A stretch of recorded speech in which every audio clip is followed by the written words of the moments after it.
Chegou a hora que nós, fãs de basquete e fãs da NBA, sempre esperamos na temporada. É tempo de play-in, é tempo de playoffs, fim da temporada regular da NBA e já temos os confrontos definidos de play-in. Nesse vídeo de hoje eu vou fazer uma prévia do que eu espero para esses jogos de play-in, mas antes já sabe, se você é fã de NBA, fã de basquete, fã também de futebol americano, de NFL, já se inscreve aqui no canal, já curta esse vídeo, compartilhe. Antes mesmo de você assistir o nosso vídeo, já dá aquela moral pra gente. Vamos fazer a comunidade do basquete, a comunidade do futebol americano crescer entre os fãs brasileiros. Então já sabe, se inscreve aqui, ativa as notificações, que sempre, semanalmente, principalmente agora na pós-temporada da NBA, vários vídeos vão saindo com análises minhas sobre essa pós-temporada insana da NBA. E no vídeo de hoje, como eu falei, nós vamos falar dos confrontos de play-in. E, gente, vai ser um play-in insano, tá? Do lado leste, nós temos o que, para mim, é o principal jogo dessa primeira rodada de play-in, que é Miami Heat contra o Philadelphia 76ers. E nós temos também um Chicago Bulls contra um Atlanta Hawks. Do lado oeste, nós temos lá LeBron e Curry, né, lutando para poder chegar à pós-temporada. Nós temos um Los Angeles Lakers contra o New Orleans Pelicans e também um Golden State Warriors contra o Sacramento Kings. Vamos fazer uma análise, um apanhadão de todos esses 4 grandes jogos que já começam amanhã com o play-in da Conferência Oeste, tá? E é sobre ele que nós vamos começar. Vamos falar um pouquinho aí de Los Angeles Lakers e New Orleans Pelicans. Cara, ontem foi a última rodada da temporada regular da NBA e nós temos justamente esse confronto, né? Nós tivemos o New Orleans Pelicans contra o Los Angeles Lakers jogando lá em New Orleans. E foi uma varrida, assim, do Los Angeles Lakers, né? Não tomou conhecimento. Lembrando que o Pelicans, eles precisavam muito ganhar para poder ficar na frente do Suns e pegar aquela vaga direta. Bobearam, perderam em casa e deixaram a vaga escapar pro Phoenix Suns e agora estão nessa situação de play-in contra o Los Angeles Lakers. Cara, assim, por si só, a gente já pode falar que a gente não pode apostar contra LeBron James, né? O LeBron, mais uma vez, 21ª temporada, 39 anos, batendo recorde, maior pontuador da história do basquete. Ele mostra que para ele o tempo não é problema, né? LeBron fica melhor como vinho conforme vai passando o tempo e nessa temporada não foi diferente. Jogos de 40 pontos, 39, 37, o LeBron ele vem arrebentando.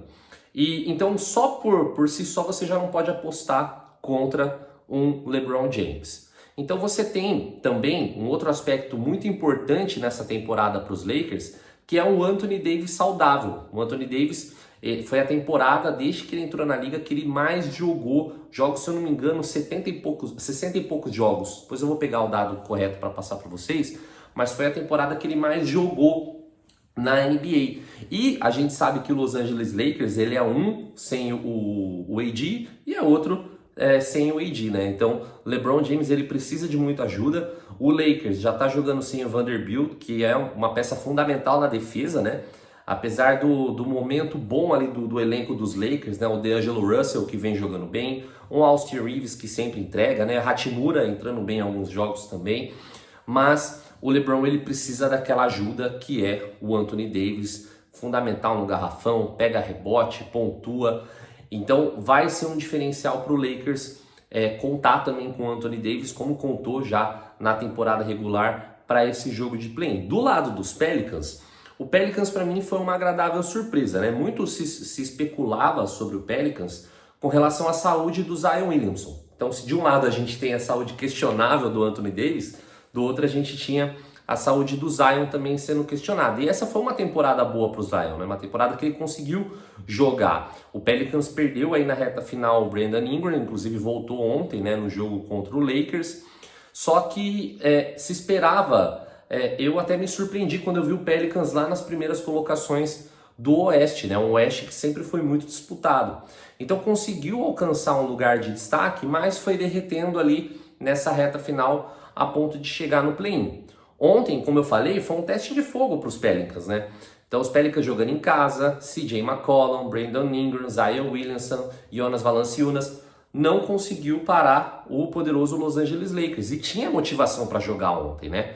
Eu não sei como é que vai ser o comportamento dos Pelicans no jogo de amanhã, que é um jogo de praticamente mata, né? Então perdeu, ele vai ainda jogar uma repescagem caso perca pro Los Angeles Lakers, mas provavelmente vai ter aí um Golden State Warriors na frente. Então assim, meu palpite pro jogo de amanhã, eu acho que amanhã é da Lakers. O LeBron ele tá muito motivado, quer jogar a pós-temporada, quer mais um título. Eu acho que os Lakers vão com tudo para cima amanhã do New Orleans Pelicans e ficam com essa 7ª vaga para enfrentar aí o Denver Nuggets, tá? Na primeira rodada de playoffs. Vamos falar agora um pouquinho do outro jogo também, que é Golden State Warriors. Estou aqui, ó, uniformizado, já estou na torcida para amanhã contra o Sacramento Kings. Vou começar falando do Sacramento, porque Sacramento é uma história bem engraçada, né? Porque assim, na temporada passada, onde não se esperava muito do Sacramento conseguiu tirar uma fila de muitos anos sem ir para pós-temporada, vai para pós-temporada, pega logo de cara o Golden State, que está, né, veterano em pós-temporada na última década, e acaba perdendo numa série de 7 jogos, onde o Steph Curry, no último jogo, né, fez chover 50 pontos. Então, assim, a gente, para essa temporada, a gente já esperava um Sacramento Kings competitivo, né? Até porque é um time que tem um Domantas Sabonis, foi líder de rebotes na NBA, uma média aí de 13 pontos, alguma coisa de rebotes nessa temporada. Líder em rebotes totais. Você tem um De'Aaron Fox, você teve ali a lesão do Malik Beasley, que ajudava bastante, né, vindo do banco, mas você ainda tem uma base muito boa do time ali, que é muito bem treinado pelo Mike Brown. E Sacramento começa muito bem a temporada, né? Já começa lá em cima, disputando ali pelas primeiras colocações, mas vê um derretimento acontecer nessa reta final a ponto de ir para o play-in e não ficar até na primeira rodada de play-in, né? Ali entre o 7º e o 8º, já ficou ali na 9ª posição. Então, ontem, né, o Sacramento ele pega um Portland Trail Blazers totalmente desmantelado, né? Jogou sem DeAndre Ayton, sem o Scottie Henderson. Então tava, não fez mais do que obrigação, jogando em casa, de golear, né, entre aspas, o fraquíssimo Portland Trail Blazers. Mas eu acho que para amanhã, cara, vai ser um jogo diferente, porque assim como você não pode apostar contra o LeBron James, você também não pode apostar contra o Steph Curry, cara. Steph Curry, ele já mostrou em pós-temporada que ele vira o bicho. Ele mostrou naquele jogo 7 em Sacramento que você não pode provocar ele. Ele foi poupado do jogo de ontem contra o Utah Jazz e ele vem amanhã para ser um dos melhores jogadores na quadra. Ele vem para ser o cara que vai levar o Golden State Warriors até essa segunda rodada de play-in. E aí eu já entro falando um pouquinho sobre o Golden State. O Golden State, cara, teve 2 surpresas bem agradáveis dessa temporada, que foi os 2 acertos no draft, né? O Jackson Davis e o Podziemski foram caras que contribuíram muito nessa temporada. O Jackson Davis com tocos, um cara grande, um garrafão para pontuar, para proteger o aro. E o Podziemski também, um belíssimo armador, um cara que joga muito bem, cava falta como ninguém. Então assim, no draft desse ano foi muito bem. O problema do Golden State essa temporada continuou sendo a oscilação. O Golden State não teve um período nessa temporada, e se teve foi um período muito curto, onde manteve uma constância, né? Uma sequência de vitórias longas. Na temporada passada, Golden State tinha um fortíssimo aproveitamento em casa e um fraquíssimo desempenho fora. Nessa temporada foi o contrário. Golden State praticamente empatou ali nos jogos em casa, né? Se eu não me engano, teve uma diferença de uma vitória, mas teve um desempenho muito melhor fora de casa. Até por isso, ontem eu estava até falando nos stories que o Golden State, às vezes é até melhor você jogar fora de casa, porque ele acaba, não sei se é a pressão da torcida, mas ele acaba tendo um desempenho melhor, né? O Golden State vai completo amanhã, tem o Green, que foi poupado também, Klay Thompson, que tá voltando a jogar muito bem. Klay Thompson ontem foi o protagonista no jogo contra o Utah Jazz, então jogou muito bem ontem.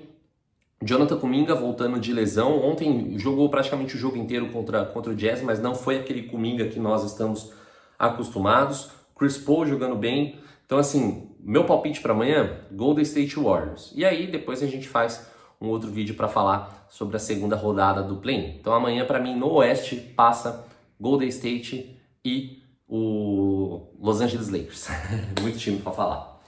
Vamos pro Leste? Vamos falar agora Do leste eu vou deixar o jogo do Miami Heat e do Philadelphia 76ers por último. Vamos falar um pouquinho sobre Chicago Bulls e Atlanta Hawks. Cara, ontem eu assisti o jogo de Chicago contra Nova York e foi um jogaço, né? Nova York ganhou ali, estava jogando no Madison Square Garden. Nova York para mim é uma surpresa muito boa para essa pós-temporada. Eu acho que vai ser um time que vai dar trabalho ali pro Boston Celtics, mas aí já é assunto para um outro vídeo. Mas Chicago ontem jogou muito bem. E assim, o Chicago já pegou play-in na temporada passada, né? Já tá meio que acostumado com isso. O Atlanta também.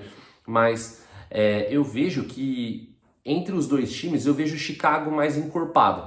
A Atlanta teve momentos bons nessa temporada, né? Teve aquela semana onde enfrentou o Boston Celtics 2 vezes sem o Trae Young e ganhou, com um jogo muito bom do DeJounte Murray. Mas eu acredito que Chicago amanhã vai fazer uma pressão, até porque joga em casa, né? Para poder beliscar essa vaga para a segunda rodada de play-in. Também está com o time praticamente completo, né? Só não tem o Zach LaVine, mas tem o Vucevic, tem o Alex Caruso, que ontem fez um jogo muito bom. Ontem, um parágrafo à parte aqui, você olha para os números do Jalen Brunson ontem, né? 40 pontos, se eu não me engano, e você fala, porra, o Caruso não defendeu bem. Caruso foi top na defesa ontem, gente. Eu assisti o jogo. Se não fosse o Caruso, o Jalen Brunson vinha para 60, 70 pontos, porque ele anulou bastante o Jalen Brunson em alguns momentos ali. Então acredito que ele possa fazer esse trabalho amanhã com o Trae Young, tá? E nós temos também o DeMar DeRozan, que costuma definir nesses momentos, né? Quem não se lembra do play-in da temporada passada, a filha dele gritando lá para os caras errar o lance livre. Mas ele é um cara que costuma chamar a responsabilidade em jogos grandes. Então, meu palpite para esse jogo amanhã, eu acho que dá Chicago, tá? Depois vocês printam aí e vamos ver o que dá os meus palpites. Vamos falar do jogo que para mim é o jogo mais importante desse play. Não o mais importante, mas o mais midiático, né? Que é o Miami Heat contra o Philadelphia 76ers. Philadelphia começou bem, começou lá em cima, né? Mas o Philadelphia tem um problema muito grande que é a Embiid dependência, né? Depende muito do Embiid. O Tyrese Maxey fez uma belíssima temporada, para mim vai ser o Most Improved Player dessa temporada, né? O jogador que mais evoluiu de uma temporada para outra, mas ele não foi capaz de aguentar sozinho a pressão de manter uma boa sequência dos Sixers sem o Embiid. Então, derreteu bastante também na temporada, né?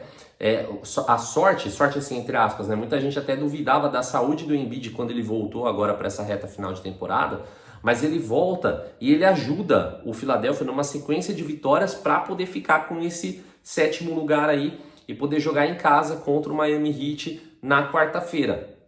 Então, Philadelphia, para mim, o fator Embiid influencia bastante. Paralelo a isso, nós temos um Miami Heat que, gente, assim, eu sei que o Miami Heat tem toda aquela história de ser underdog, é aquele time que na pós-temporada cresce bastante. O Jimmy Butler vira o Michael Jordan, a gente não sabe o que acontece, né? Teve aquela história do ano passado, onde Miami vai para seed 8, né? Passa no play-in, pega seed 8 e chega até as finais da NBA, chega até a NBA Finals, mas eu não acredito que isso vá acontecer essa temporada, tá? Eu vejo que o elenco de Miami, apesar de ser muito bem treinado pelo Eric Spoelstra, não tem a mesma pega do elenco da temporada passada, tá? Perdeu aí o Gabe Vincent, beleza, você trouxe o Terry Rozier, mas até que ponto ele agregou fortemente no time do Heat nessa temporada, né? Então eu acho que Miami vai para pós-temporada, tá? Eu até fazendo uma análise mais futura aí sobre a próxima rodada, se Miami perde para Filadélfia e pega aí um Chicago ou até mesmo um Atlanta, eu acredito que passa. Então eu vejo Miami sendo seed 8 também. Mas nesse confronto inicial contra a Filadélfia, eu vejo a Filadélfia um pouco na frente. Filadélfia, eu acredito que na quarta-feira ganhe e já fica ali com aquela seed 7 para enfrentar o New York Knicks, que também fez uma campanha belíssima. New York Knicks, gente, ele merece um vídeo à parte, merece um parênteses à parte, porque esse time é muito bom, tem uma defesa muito forte e vai dar trabalho pro Boston Celtics, hein? Anota o que eu tô escrevendo aí. Beleza, gente? Anota o que eu tô falando, né? Beleza, pessoal? Então é isso, ó. Recapitulando aqui meus palpites, tá? Vamos ver depois se eu acertei. Lá do leste, passa na quarta-feira Filadélfia e Chicago, ganha. No lado oeste, Golden State e Los Angeles Lakers. E aí depois a gente faz um outro vídeo sobre a segunda rodada do play-in. Beleza, pessoal? Comenta aqui embaixo se você concorda comigo, se você também discorda, não tem problema. A gente tá aqui para dialogar. E já sabe, né? Se inscreve aí no canal, curta, comenta, compartilha e ajuda a nossa comunidade do basquete a crescer cada vez mais. É isso aí, pessoal. Valeu, tamo junto e até mais.